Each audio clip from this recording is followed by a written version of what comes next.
On Easter, I do reflect on the fact that as a Christian, I am supposed to love. And I have to say that sometimes when I listen to less than loving expressions by Christians, I get concerned. But that's a topic for another day.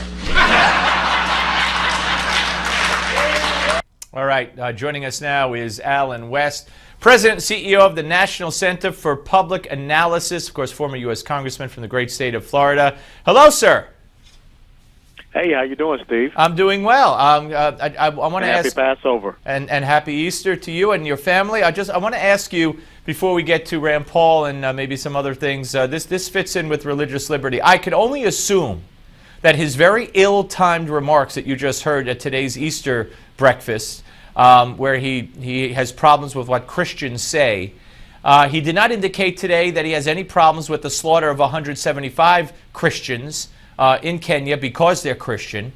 What is wrong with this man? Well, I don't know. I think it's a shameful opportunist. I found it very unconscionable and hypocritical, as you said, that he did not mention the Kenyans who were slaughtered at the university in Nairobi as being Christians. And furthermore, I recall his National Prayer Breakfast speech where he told Christians to get off their high horse. So I guess they followed his orders and they got off their high horse. But, of course, he remains on that high horse. Yeah, I mean, just it couldn't be more inappropriate, and the people in attendance applauded. I can't even fathom it. Let's move on. You surround yourself with sycophants. That's what you're going to get, Steve. I guess so. All right, let's move on to what's your reaction to Senator Rand Paul announcing today? Well, I think you're going to, you had Ted Cruz come out. Now you have Senator Rand Paul, and I believe we're looking at Marco Rubio come out. So you're seeing these freshman senators that are going to be announcing their run for the presidency of the United States of America. But, Rand Paul and these other, Rubio and also Cruz, are going to have a high hurdle that they have to get over, and that's they are freshman senators. And when you have the example sitting in the White House right now, they're going to have to definitely prove that they can do a far more superior job, which I believe they could, anybody could, than former Senator and now President Barack Obama. But I think the other thing that Rand Paul is going to really have to get his bona fides on is, foreign policy and national security, because he has come to understand something that the intransigent ideologue Obama did not understand, is that the enemy has a vote. And hopefully the Rand Paul supporters will be able to understand that, he can't just go in with blinders on. He has to be able to adjust to the global security environment that is out there, and he has to be able to make sure that his number one title as president would be commander-in-chief. It is not about, drug granting or lowering drug sentences and things of that nature. Your number one responsibility is to protect the American people and our interests worldwide. And so he has to have that as job number one. Yeah, and so you're referring obviously also to his libertarian roots when you talk about what he just can't focus on and concentrate on exclusively.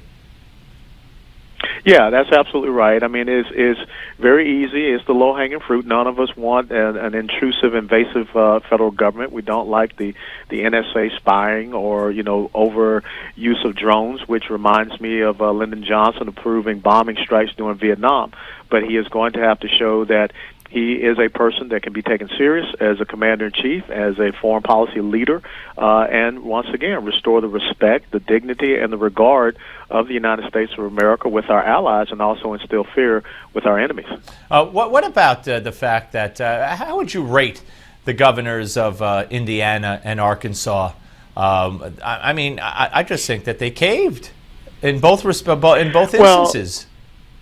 You're right. There is no doubt they got pushed back from the secular humanist left and the very radical gay left, and they pushed back. Look, we have to be focused on religious liberties, and we have to understand that the First Amendment says you have a freedom of religion and the free exercise thereof.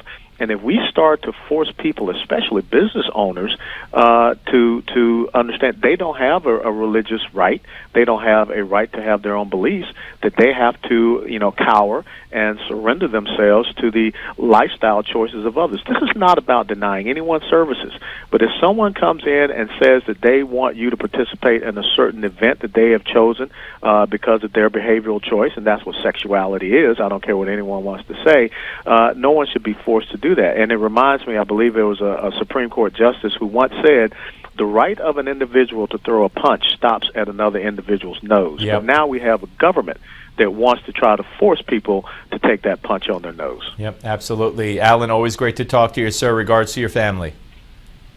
Thanks so much, and you and yours too, Steve. Thank you. Alan West, ladies and gentlemen, here on the Steve Malzberg Show. And next, it's the Malzberg panel with C. Edmund Wright and Ford O'Connell. You won't want to miss it. I promise. Don't go away.